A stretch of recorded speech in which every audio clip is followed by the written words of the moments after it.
नमस्कार, आप देख रहे हैं सावधान उदयपुर न्यूज। उदयपुर की ताज़ा खबर देखने के लिए देखते रहिए सावधान उदयपुर न्यूज। आपने अगर हमारे चैनल को सब्सक्राइब नहीं किया है तो तुरंत करें। आपका बहुत बहुत आभार। जनता सेना के प्रत्याशी आशु अग्रवाल से मुलाकात। आज जनता सेना राजस्थान के उदयपुर कार्यालय का उद्घाटन हो चुका है। आइए हमारे साथ मौजूद हैं जनता सेना उदयपुर के प्रत्याशी हैं आशु अग्रवाल। तो आशु जी, आप बताइए, आपके कार्यालय का उद्घाटन हुआ है और बहुत ही जल्दी चुनाव के वोटिंग भी होगी। तो आशु जी, एक आप व्यापारी भी हैं, बिजनेसमैन भी हैं, तो वहाँ से आप राजनीतिक जीवन, वैसे तो आप राजनीतिक जीवन के बारे में बताया, उससे पहले आप कहाँ चुनाव लड़े, क्या किया? मैंने राजनीति बचपन से ही, मेरा एक शौक के दो या ज़रूरत के दो, बचपन से ही मेरे को ऐसा लगता है कि समाज में जो हो रहा है और जो होना चाहिए उन दोनों में कहीं न कहीं फ़र्क है। राजनेता हम बचपन से देखते हुए आ रहे हैं, चुनाव लड़ना होता है उस समय अलग बात करते हैं, और लड़ करके जब विजय हो जाते हैं या हार भी जाते हैं उसके बाद की स्थितियाँ चेंज हो जाती हैं। ये एक पीड़ा बचपन से है। मैं सन 2006 में खेरवाड़ा, हमारी जो ग्राम पंचायत है, उसके सबसे छोटी उम्र का वार्ड पंच बना हूँ। उससे पहले और उसके बाद उस उम्र का वार्ड पंच अभी तक वहाँ नहीं बना। 2015 से मैं उदयपुर का स्थायी निवासी हूँ। 2019 में मैंने पिछली नगर निगम बोर्ड में वार्ड नंबर 18 से निर्दलीय चुनाव भी लड़ा था।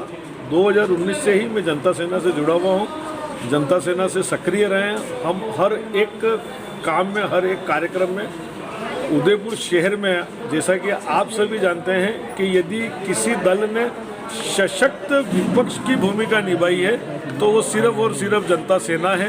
चाहे भ्रष्टाचार का मुद्दा हो, चाहे नगर निगम के 272 प्लॉट का मुद्दा हो, चाहे यूडी टैक्स का मामला हो, चाहे कचरा टैक्स का मामला हो, चाहे जो इन्होंने गाड़ियां लगा दी हैं अभी कचरा उठाने के लिए, हॉर्न बजाते हुए निकलते हैं। हमारी माताएं बहनें नहा रही हैं, घर में काम कर रही हैं, खाना बना रही हैं, उनको डब्बा लेकर के दौड़ना पड़ता है। उस चीज़ का भी हमारे भरपूर विरोध करा है कि आपने कचरा के डब्बे क्यों हटाएं कॉलोनियों से। आप गाड़ी घुमाने में कोई तकलीफ नहीं, लेकिन कचरे के डब्बे भी अल्टरनेट होने चाहिए। आपकी गाड़ियाँ उस समय ज़रूरी नहीं है कि हमारी माता बहना फ्री हों, वो काम में हो सकती है, वो नहीं हो। उस स्थिति में 2-2 दिन, 3-3 दिन, 4-4 दिन घरों में कचरा सड़ता रहता है। इन सारी चीज़ों पे आपके सामने है कि जनता सेना पिछले 5 साल से सक्रिय रही है, सशक्त विपक्ष की भूमिका निभाई है और अपनी पूरी रणनीति के तहत जनता से जुड़े मुद्दों को लेकर के जनता सेना बीच में आई है। बड़े बड़े वादे हर एक नेता करके जाता है कि मैं चांद ले आऊँगा, मैं तारे ले आऊँगा, मैं हवाई जहाज ले आऊँगा, मैं हेलीकॉप्टर ले आऊँगा। हमारा बेसिक मुद्दा है आम जनता से जुड़ा हुआ। जो जनता हमारी आम जनता है, प्रभुत्व लोगों को फ़र्क नहीं पड़ता है, वो फ़ोन से अपना काम करा लेते हैं, लेकिन आम जनता और मिडिल क्लास जब उनको नगर निगम में कोई काम पड़ता है, राशन कार्ड के लिए जाना पड़ता है और किसी सर्टिफिकेट के लिए जाना पड़ता है, तो वो तिल करके परेशान होते हैं। उनको 8-8, 10-10, 15-15 बंद दरवाजों के कमरों में घुमाया जाता है और उनका काम नहीं होता है। उन स्थितियों में कई बार हमने देखा है कि लोग निराश होकर के वो काम ही छोड़ देते हैं। आज जलदाय विभाग, आज बिजली विभाग, आज हमारा UIT, आप किसी भी सरकारी ऑफिस में बात कर लीजिए, आम आदमी का काम बिल्कुल भी नहीं हो पाता है। और उस समय जब हमारा आम मतदाता, हमारे शहर का आम नागरिक हमारे नेताओं की तरफ ढूंढने की कोशिश करता है, देखने की तरफ कोशिश करता है, तो नेता मिलते नहीं हैं। सब बड़े नेता हो जाते हैं जीतने के बाद। कोई जयपुर बैठा है, कोई दिल्ली बैठा है, उनसे जब हम सवाल करते हैं तो साहब हम तो जयपुर हैं, हम दिल्ली। उन सारी वास्तविक समस्याओं से आम जनता को राहत देने के लिए हम इस चुनावी समर में आए हैं। जनता से पूर्ण उम्मीद है कि जनता ने 75 साल इनका विकास देखा है। हम कह रहे हैं इन्होंने बहुत विकास किया। एक बार आप तीसरे का साथ दो, एक बार आप तीसरे का समर्थन दो और फिर देखो कि पहले क्या था और अब क्या है। नहीं, आपने जो भी बताया, जो जलदाय विभाग का बताया या नगर निगम के मुद्दे बताएं, नगर निगम के लिए उसके ऑलरेडी नगर निगम बना हुआ है, महापौर भी है। हम आपसे जानते हैं आपका क्या विजन है उदयपुर के लिए, क्योंकि विधानसभा पूरा उदयपुर के लिए आप काम करेंगे अगर आप आगे कहीं जीतते हैं। हमारे तो उदयपुर में क्या क्या काम, बड़े बड़े मुद्दे क्या नजर आते हैं? बाबूलाल जी, हमारे पास बहुत सारे स्थानीय मुद्दे हैं जो बड़े बड़े मुद्दे हैं। सर्वप्रथम मैं हाईकोर्ट बेंच की बात करता हूं, जो पिछले 55 साल से लंबित है। हमारे राजनेताओं की उपेक्षा के कारण, राजनेताओं की इस लेवल की उपेक्षा के किसी भी पार्टी के किसी भी नेता ने आज तक मजबूत पैरवी ही नहीं करी कि हाई कोर्ट बेंच हमारी उदयपुर में आए।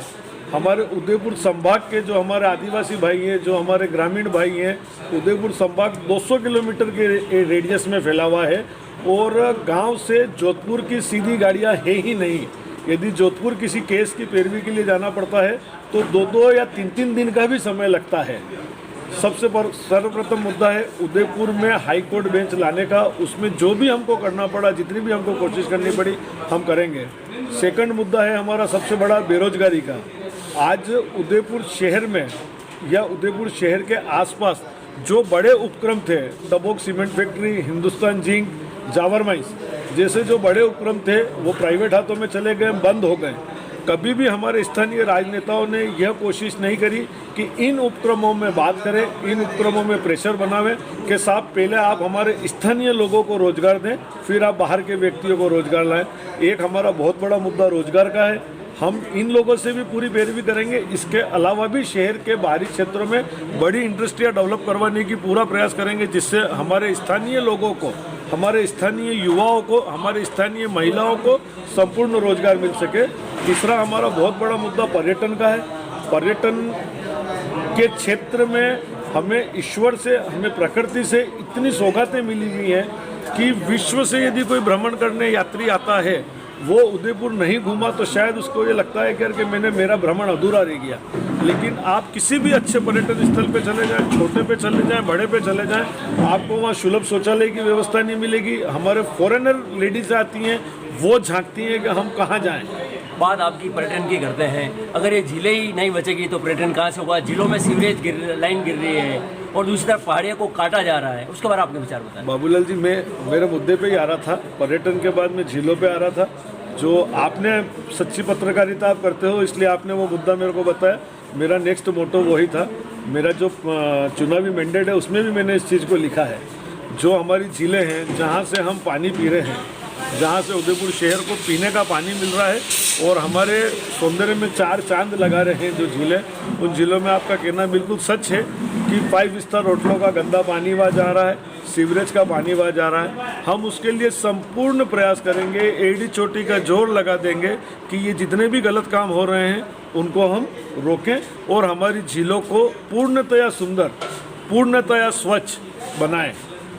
पहाड़ों की जो आपने बात करी वो भी मन दुख रहा है, वो भी हमारे चुनावी एजेंडे में शामिल है कि जितनी भी हमारी शहर की अरावली पर्वतमाला हैं जिनका दोहन हो रहा है, और कोई राजनेता आपको बोलता हुआ नहीं दिखा होगा किसी भी पार्टी का कि ये क्या कर रहे हो। आज पर्वतमाला पे भूमाफिया सक्रिय हो गए हैं, बड़ी बड़ी होटलें बन रही हैं, बड़े बड़े रिसोर्ट बन रहे हैं। और अभी ताज़ा उदाहरण हमारे सामने शिमला का आ रहा है, जहां इसी तरह से पहाड़ों का दोहन किया है और शिमला सिमटता जा रहा है। शिमला में रोज़ भूस्खलन की स्थिति बन रही है। वो भी हमारे चुनावी एजेंडे में शामिल है कि हम उसमें भी सख्त कार्रवाई करवाएंगे कि किसी भी अरावली पर्वतमाला को कहीं किसी भी जगह खुर्द बुर्द नहीं हो, उनके प्राकृतिक सौंदर्य में वो हमेशा बनी रहें। मुद्दे हमारे पास बहुत सारे हैं बाबूलाल जी, बेस हमारे पास बहुत सारा है। ज़मीनी वास्तविकताओं को लेकर के हम इस चुनावी समर में आए हैं और आपके चैनल के माध्यम से हम उदयपुर संपूर्ण जनता से ये विनम्र अपील करना चाहते हैं कि आपने 75 साल आपने दोनों राष्ट्रीय पार्टियों को दिए हैं। एक बार आप आपके सच्चे बेटों को या बागडोर सौंप करके देखें, आपको एहसास होगा कि परिवर्तन होता है, परिवर्तन होगा। मेरे युवा साथियों, मेरी माताओं, मेरी पिताओं तुल्य बुजुर्गों, मेरे भाइयों और बहनों, हम आपसे हाथ जोड़ करके निवेदन करते हैं कि एक बार आप तीसरे को वोट दे करके, अमूल्य वोट दे करके विजय बनाएं। आपको विकास, आपकी हर एक चीज़ का, और आपका नेता आपके जैसा हो, ये भी एक हमारा मैंडेट है। वो आपको 24 घंटे 365 दिन आपके साथ सदैव तत्पर रहेगा।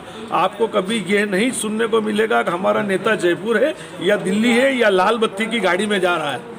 इन सारी चीज़ों को कह करके आपके चैनल से मैं उदयपुर जनता से विनम्र प्रार्थना करता हूं कि एक मौका अवश्य दें, तीसरे को दें और देखें वास्तविकता में क्या हो सकता है। बहुत बहुत